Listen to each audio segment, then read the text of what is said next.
கதமையுள்ளதாக இன்றைய வசனம் பிரசங்கி 10 1 செத்த ஈக்கள் தைலக்காரனுடைய பருமண தைலத்தை நாரி கெட்டு போக பண்ணும், ஞானத்திலும் கணத்திலும் பேர்பட்டவனை சொற்ப மதீனமும் அப்படியே செய்யும். கத்தமையுள்ளதாக இந்த வசனம் பார்க்கும்போது ஒரு தைலக்காரனுடைய ஒரு நல்ல வாசனை உள்ள ஒரு தைலக்காரனுடைய தைலத்தை ஒரு ஈ உள்ள ஒரு நல்ல வாசனை உள்ள ஒரு திறமையும் இருக்குதுன்னா அதில் செத்த ஈ விழும்போது அது வேஸ்ட்டாக போயிருதான். ஆனால் அது நல்ல திறமையும் நல்ல வாசமான தைலம் தான்.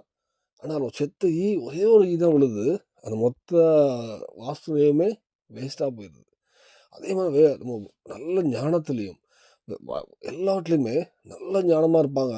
கொஞ்சம் மதியம் வரும்போது மொத்தமே ஆளே அவங்களுடைய விஷயத்தில் இதாகிடுறாங்க, கரப்ட் ஆகிடுறாங்க.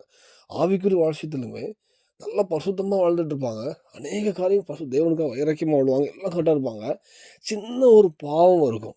அந்த மொத்த சின்ன பாவம் மொத்த ஆளையுமே கரைப்படுத்திடும். சின்ன பாவம் தான். பாவத்தில் பெருசு சின்ன பாவம் தான். அது பெரிய பரிசுத்தமே கரைப்பட்டோம். வெள்ளை சட்டை போடும்போது அந்த சின்ன கரைப்பட்டம் தான் விட அந்த சட்டையை போட முடியாது. வெள்ளை சட்டை மற்றவங்க நீட்டாக சுத்தமாக இருக்குது, எல்லாம் இருக்குது. ஆனால் ஒரு கரை போட்டுட்டு அந்த சட்டை யூஸ் பண்ண முடியாது. ஆனால் அதே மாதிரி தான் நம்ம வாழ்க்கையில் நம்மளுடைய ஞான உலக ரீதியாக ஞானமாக இருக்கலாம், ஆவிக்கு பரிசுத்தமாக இருக்கலாம்.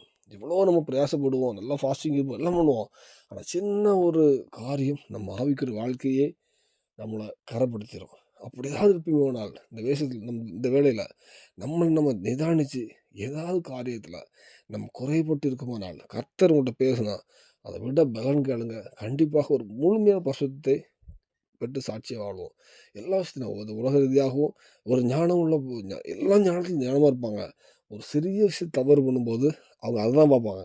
நீ எவ்வளோ ஞானமான இருந்தாலும் நீங்கள் பேச ஒரு மதியமான ஒரு சின்ன தவறு நிமித்தம் மொத்தமே உங்களை ஒதுக்கிடுவாங்க. இவங்க அவ்வளோதான் மதியனன்னு சொல்லுவாங்க. ஆனால் உங்களுக்கு மற்றபடி எல்லாத்துலேயும் ஞானம் இருக்கும். சின்ன ஒரு வார்த்தையில் நீங்கள் மதியனாக ஆயிடுவீங்க. வேலையில் அது கற்றுட்டு பலன் கேட்போம், எல்லாவற்றும் ஞானத்தை கேட்போம். ஒரு சிறு தைலக்காரனுடைய அந்த எண்ணெயில் ஒரு சிறு ஈச்சி விழுந்து மொத்தம் வேஸ்டான மாதிரி நம்ம வாழ்க்கையில் ஏதாவது நல்ல அபிஷேகம், நல்ல ஒரு நறுமணம் தருகிற வாழ்க்கையில் சின்ன எந்த காரியமும் அதை கெடுத்து விடாதபடி நம்ம உணர்ந்து சரி செய்வோம். இந்த பூமியிலையும் ஒரு மனமுள்ள வாழ்க்கை வீசுவோம். கர்த்தருக்கு மனவீசுகிற வாழ்க்கையை அர்ப்பணிப்போம். கண்டிப்பாக தேவன் இந்த பூமியிலும் மனவீசுகிற வாழ்க்கை தருவார். பரலோகத்துக்கு ஆயத்தப்படுத்துவார். அர்ப்பணிப்போம். தேவன் கிருபை செய்வாராக. ஆமென்.